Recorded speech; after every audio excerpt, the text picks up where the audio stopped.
On March 4th, in Rajasthan's Dausa district, a father strangled his daughter to death over her supposed live-in relationship with a Dalit lover. After killing the daughter, the father confessed to his crime and surrendered in the police station.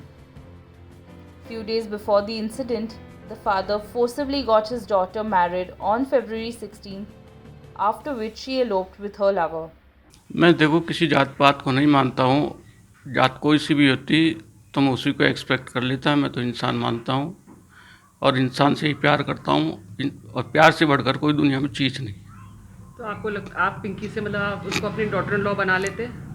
मान लिया था हमने तो, उसको हमने इन दोनों को accept कर लिया था हमने तो क्या बोलना चाहेंगे आप समाज को, संदेश को, क्या संदेश देना चाहेंगे? संदेश देना चाहते हैं कि इस तरीके से आगे कोई घटनाएं नहीं हो। दूसरी घटना जो हुई है, बहुत दूसरी घटना कोई ऐसी नहीं हो अब जो हुई है। और क्या नाम से ऐसे जो प्रेमी आदमी है उनको इस ये घटना होने से पहले ही अगर किसी को पता पड़ जाए तो खुशी खुशी उनका है जो इस तरीके से आगे हो करके बढ़ चढ़ करके दोनों का मिलाप कराना चाहिए। मतलब इन बच्चों ने कोई गुनाह नहीं किया इन्होंने कोई भी। इसकी जगह मैं कास्ट वास्ट नहीं मानता, लेकिन इन्होंने तो क्या है नीची ऊंची जात करके इस तरीके का भेदभाव करके, और जब पिता ही ने ही इस तरीके का कृत्य किया है और उनमें पिता ही नहीं उसके आगे और भी कई व्यक्ति लिप्त हैं उसमें, तो ये ठीक नहीं है। जो करेगा, जिन्होंने ये कृत्य किया है उनको सज़ा भी मिलेगी, सरकार दिलाएगी, न्याय दिलाएगा। The young couple had then sought protection from the Rajasthan High Court, which in turn directed the police to protect the young lovers.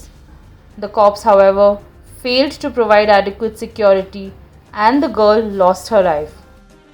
Due to this, the case has also put the police in the dock. They, however, claim that there was no dereliction of duty on the part of the police. उस पर थोड़ा सा एक सवाल आ रहा है कि भाई पुलिस की भूमिका कैसे रही है। कोर्ट ने डायरेक्शन दिया था कि पुलिस प्रोटेक्शन इनको दिया जाए, तो उसका आप इंटरप्रिटेशन करें कि फिर कैसे यहाँ पे वो पहुँच गए और किस तरह से उसका किडनैप हो गया। मैडम, कोर्ट के अंदर चूंकि जो अपनी लड़की की फैमिली वाले हैं वो लोग भी कोर्ट में प्रेजेंट थे, तो कोर्ट ने जब ये वहाँ से डायरेक्शन दिया कि लोकल पुलिस अथॉरिटी इनको प्रोटेक्शन दे और ये जहाँ जाना चाह रहे हैं वहाँ इनको छोड़े।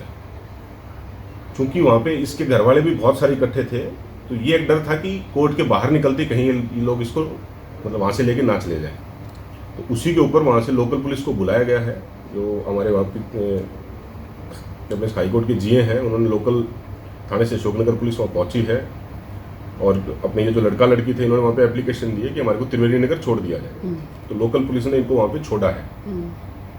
चूँकि ये मामला 9 तारीख को दोबारा मतलब हाई कोर्ट में लिस्टेड है और मतलब दौसा पुलिस इसमें डायरेक्टली कोई पार्टी उस टाइम तक नहीं थी, तो हमारे पास मतलब गवर्नमेंट एडवोकेट की तरफ से किसी भी तरह का कोई ऑर्डर, कोई फैक्स, कोई डाक, हमारे पास इस चीज़ का कोई मैसेज नहीं है। हमारे को ये पता लगता है जब ये दोनों बच्चे वहाँ से अपने यहाँ पे दौसा पहुँच जाते हैं और दौसा पहुँचने के बाद जब उसके घर वालों मतलब उसको जाके उसके घर से उस लड़की को ले जाते हैं, तब ये खबर हमारे पास पहुँचती है।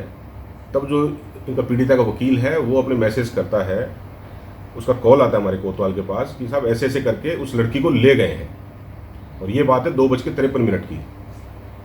तब हमारे को पता लगता है कि ऐसे करके इनको कोई प्रोटेक्शन दिया था कोर्ट ने, और चूंकि उस चीज़ के मतलब हमारे पास कोई नॉलेज नहीं था, उसके बाद फिर हमने वहाँ पे गार्ड भी लगाई है और इस लड़की की तलाश की है।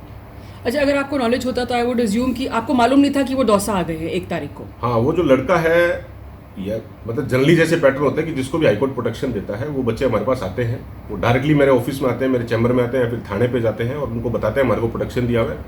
तो इस केसेस में ना तो वो लड़का हमारे पास आया कि मेरे को प्रोटेक्शन मिला हुआ है और मैं यहाँ पे ठीक है इस सिटी में आ गया हूँ, ना ही उसने कोई मतलब वहाँ पे अशोकनगर थाने में या फिर जयपुर की लोकल पुलिस को उसने कन्वे किया।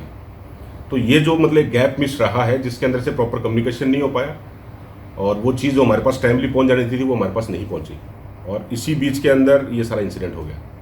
दूसरी बात है, लड़का कह रहा है कि जब वो अपहरण करके ले गए तो वो उसने कहा कि मेरे को नहीं ले गए लड़की को ढूंढने के लिए, मतलब जगह जगह जहाँ वो बता सकता था कि तलाश है। तो क्या आपको कहीं लगता है कि पुलिस ने लड़के के डायरेक्शंस पे उस जगह पे तलाश नहीं की, या आपने अपना पूरी जो कार्रवाई हमने थी? पूरी उसमें तलाश की है, चूंकि ऑलरेडी जब लड़के को प्रोटेक्शन दिया हुआ था, जब ये चीज़ हमारे सामने आई कि ये मामला है, तो हमने गार्ड ठीक लड़के के घर पे लगा दिए, और हमारा ये था कि ये लड़का अकेला कहीं भी बाहर नहीं निकले, क्योंकि इसकी